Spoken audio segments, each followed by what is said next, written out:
Well, howdy there, Internet people, it's Belle again. So today, we're going to talk about MTG hiring security and an escalating feud. There have already been massive updates to the breakup between Trump and Marjorie Taylor Greene. The signs are that this little spat isn't going to go away and may continue to drive a wedge between Republican factions. Trump started testing out new nicknames for Representative Greene, calling her Brown and suggesting she was rotting, as well as posting, quote, "Marjorie Traitor Greene is a disgrace to our great Republican Party."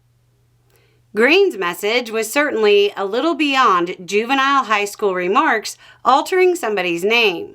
She said, quote, "I am now being contacted by private security firms with warnings for my safety, as a hotbed of threats against me are being fueled and egged on by the most powerful man in the world, the man I supported and helped get elected.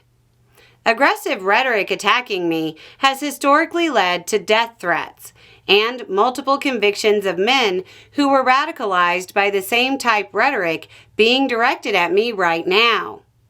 This time by the President of the United States. As a woman, I take threats from men seriously." Greene went on to say, quote, "Those are the types of words used that can radicalize people against me and put my life in danger." Representative Crockett, who is no friend of MTG, reposted Greene's message, adding, quote, "Okay, now that MTG has said it, do y'all now believe me when I say that Trump fuels hate against those that oppose him? Will faux news finally start to address that this man has created a permission structure of hate and violence? Or will you only talk about it when it's one of your beloveds?" Greene also received support from Epstein survivors. Republicans who followed Trump's lead didn't get a warm response on social media.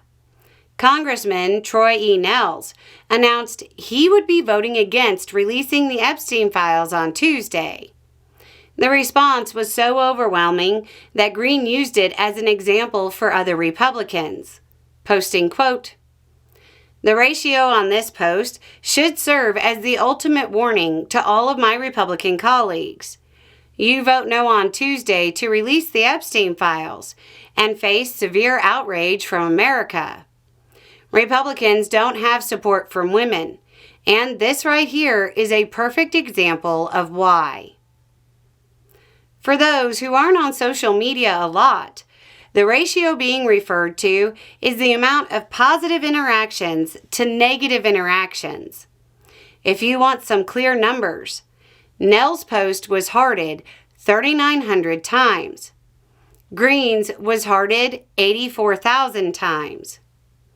Greene's not wrong about how the MAGAverse is reacting. It's also worth noting that MTG also acknowledged her part in the current climate and said, quote, "I would like to say humbly, I'm sorry for taking part in the toxic politics. It's very bad for our country." She also indicated that what Trump said was hurtful and that she hopes they can put it behind them. Reminder, she's still far right. It's a sad state of affairs that political policy is being determined by social media interactions. But it's the world we currently live in, and the budding MAGA civil war is creating significant friction within the Republican Party. I don't think this is over yet, and it has the potential to lead to an incredibly interesting midterm primary season. Anyway, it's just a thought. Y'all have a good day.